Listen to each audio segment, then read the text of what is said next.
Testing 1 2.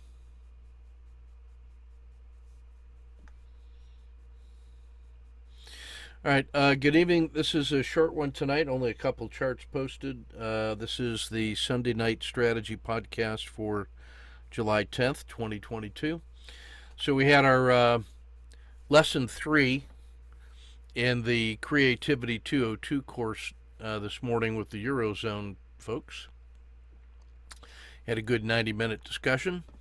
This week's lesson is on how creativity complements compliance, and it examines the relationship between rules and intuitions, and it's quite often a trade-off, and it's context dependent. And we had 6 or 7 really excellent stories this morning. Also a good discussion on how to use the power of the word agreements in order to create trading spaces within which you can be consistent with your intention, so that you're not trying to do the same thing all the time in every possible way in trading, that you create a trading space in which you make an agreement with yourself or your trading team on how to proceed according to what you have intended to do. It's also a pretty good guide for conduct in group settings as well, and the discussion on it was very well received, and the recording is being uploaded right now to the Creativity 202 course for the participants from both Eurozone and the U.S. We'll do the U.S. tomorrow on their take on that set of issues tomorrow night at 7. These were my notes, which I contribute in every session along with my story. From the Fletcher set of exercises, he tells the story of a battle in the Civil War at Harper's Ferry in which various personalities struggle with the difference between following orders strictly and trying to achieve the end state or the effects that are intended by the commander who gave him the orders. In one case, it was a very strict following orders to the letter of the law, and another one in which discretion was used because of the local context to perform a variation on the mission or a contingency mission. And so we had some discussions on how that leads to a deeper understanding of your trading based on local context. In my portion of the exercise, when I went back over the lesson that I wrote, these are the ones that really stuck out for me, was the whole idea about the process that we use or we can use to determine what our rule sets should be and under what conditions should they operate, and how will I judge their efficacy, and when do I know it's time to change the rules, and when I change the rules, do I discard the other rules, or is this simply an exception that proves the rule? Is every exception a new set of rules, or is it a one-time event? What are those negotiations with ourselves? So the groups are really hitting their stride, exceeding expectations all the way across the board. So we're pretty excited about where we are, being this far already, just on lesson 3, and we've got 27 more good lessons to go in our weekly battle rhythm. So there's been very good connection between our weekly discussions and each of our individual works in progress that we are applying creativity towards. So we're having some general discussions and deep dives into the art, science, and craft of creativity, but also examining how we apply those on a daily basis on our own personal works in progress. And we do that inside a true storytelling circle, and it's paying dividends already. My true story this week was on my experience in taking Angus Fletcher's 4th grade creativity protocol, the one he uses when he's doing research with elementary school kids, and how well I find that it works at our soccer camp, on a college soccer team where I'm helping some coaches develop some strategies to rejuvenate and recharge their players, and how it's connected to child psychology when it comes to developing resilient kids. There's a real mutually supportive relationship between increasing creativity and the ability to develop resilient kids that can continue to respond to adversity or opportunities in the world. That was part of a discussion that I then had with the new CEO of our local Chamber of Commerce this week. And what was a chance meeting became an hour-long investigation into some opportunities for me to teach these ideas to our local business leaders and extend our outreach into the community. So pretty excited about that. I would say also the bar-by-bar reviews are continuing every night to show the effectiveness of simple rules that are combined with a resilient mindset in order to trade like a sniper. And we've got over 250 case studies prepared and discussed in the nightly podcast. I'm going to turn that into its own focused trading course here shortly to reap the benefits of what we're discovering every night. I wanted to finish up by saying these are the rules that we use in the Creativity 202 course, where I talk about the agreements and how we are going to conduct ourselves in that circle. These are the rules that actually the agreements, and there's a difference between an agreement and a rule. A rule is something that if you choose to violate it, that there may be a consequence for it from the organization that established the rules that you agreed to abide by. And that's different than an agreement in which voluntary adults get together and establish a temporary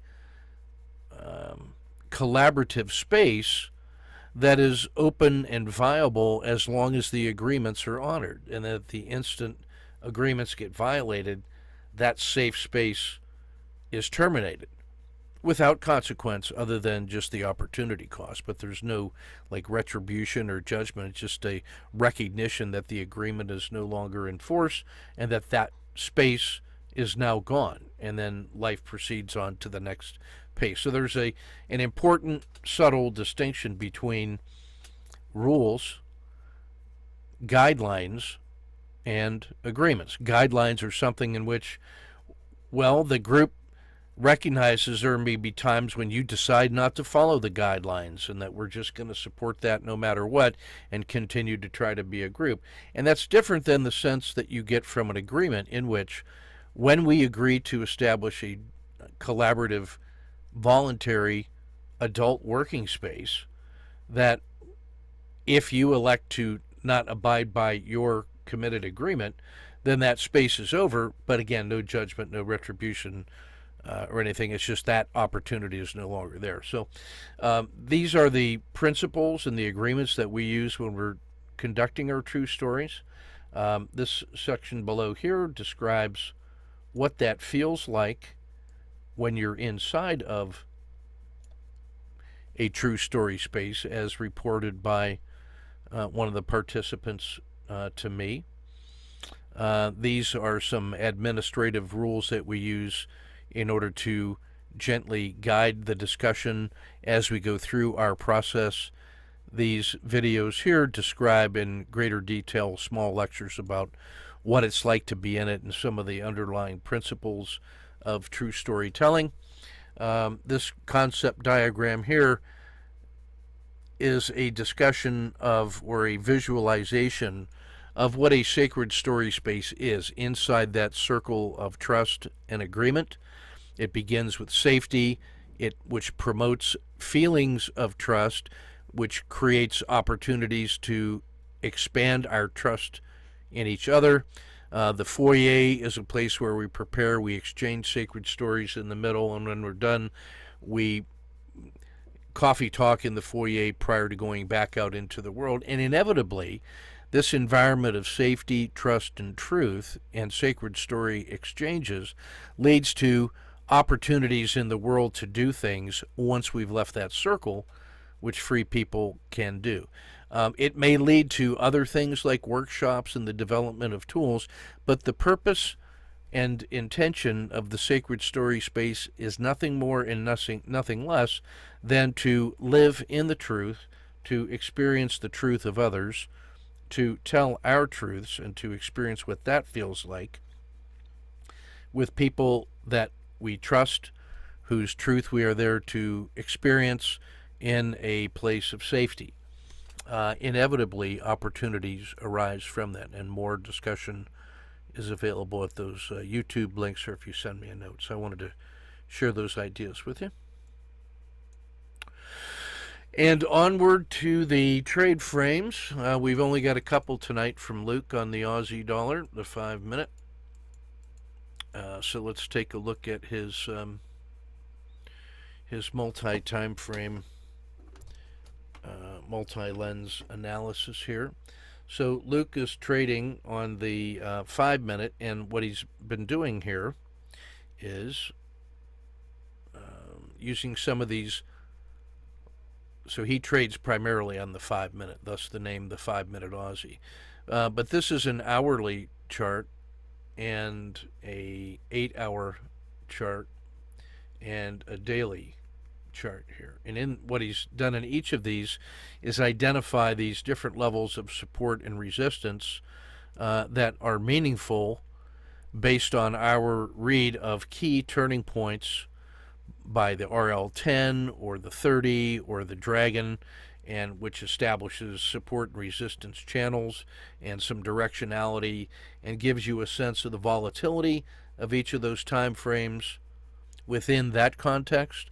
And then when you express those ideas across multiple time frames, you start finding areas in which prices converge in their importance to different demographics. Like all of the hourly guys think that those 2 or 3 locations are really, really crucial, as is this one. That is a major turning point possibly developing that could lead all the way back to here.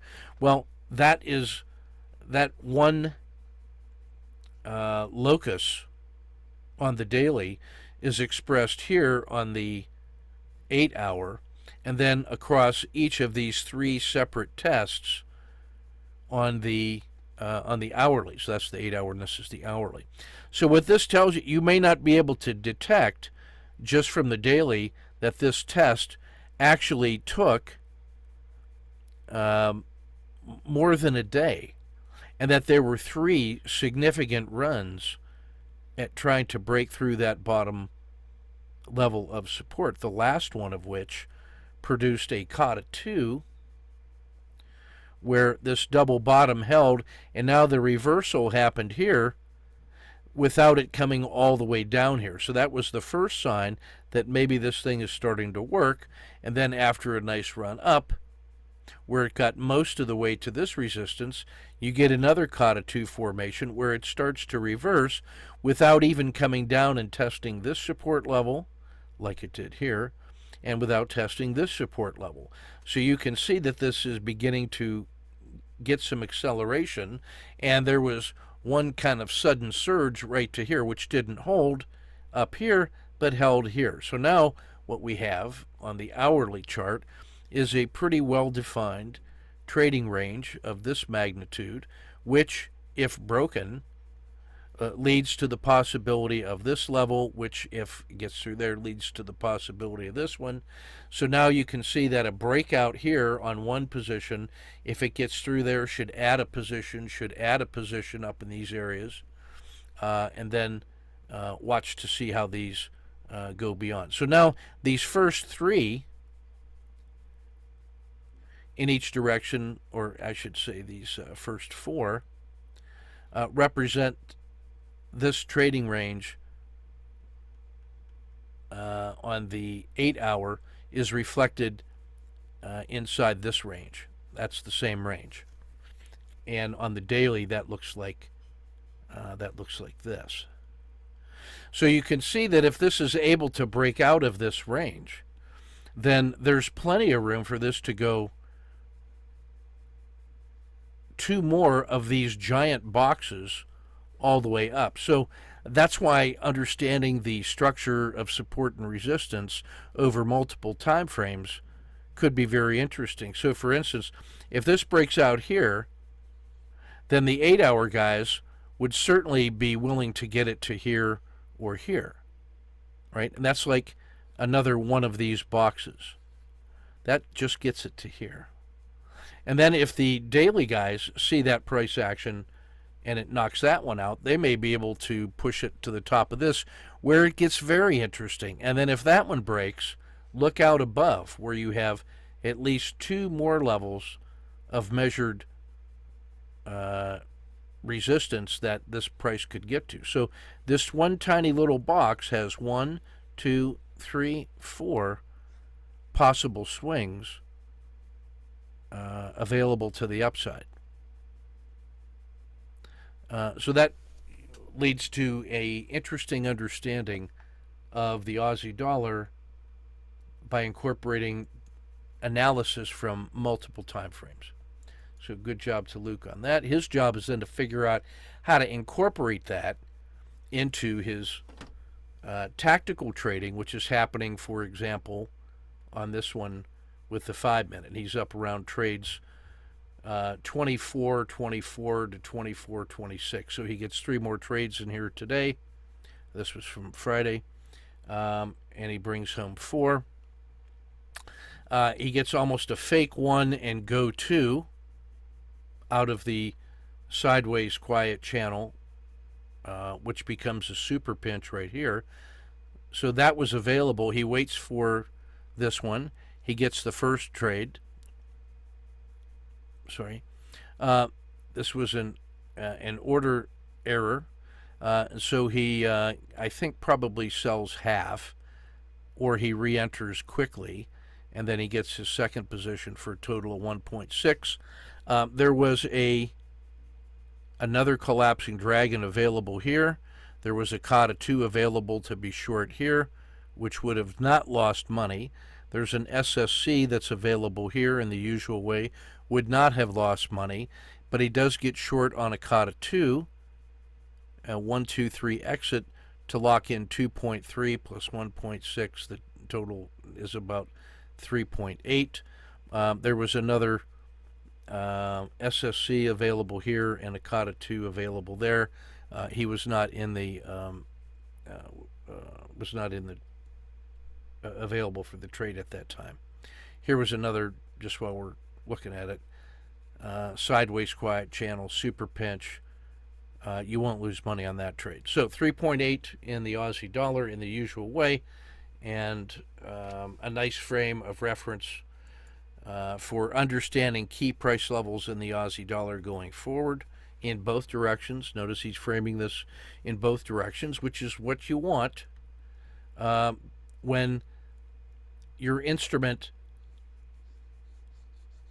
makes those kinds of moves in each direction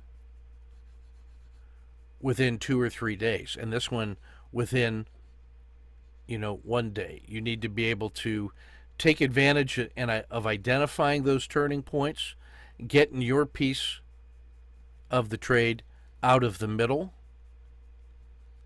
and then respect the power of the turning points, because these things don't just run away and go forever in the currencies. They are bounded by all of the other participants. So you get oscillations with large variation, but you've got to trade that like you got to trade the middle pieces of those moves. So especially in the currencies, understanding the shape of those turning points and being able to have an adaptive response to them is kind of crucial, which leads me back to that Creativity 202 discussion this morning about how to create rules, how to manage your life with rules, how to maintain flexibility around those rules, and how to incorporate adaptability with reliability without losing your mind and suffering needlessly. So that was our discussions today. All right, so that's everything I have for you today. I'm probably going to make a separate mini lesson out of the agreements lecture that we did, or the agreement story, because I thought it was pretty good and deserves wider attention. So I'll do that later tonight. All right, that's everything I got for you tonight. Take good care, and we shall see you ready to rock tomorrow.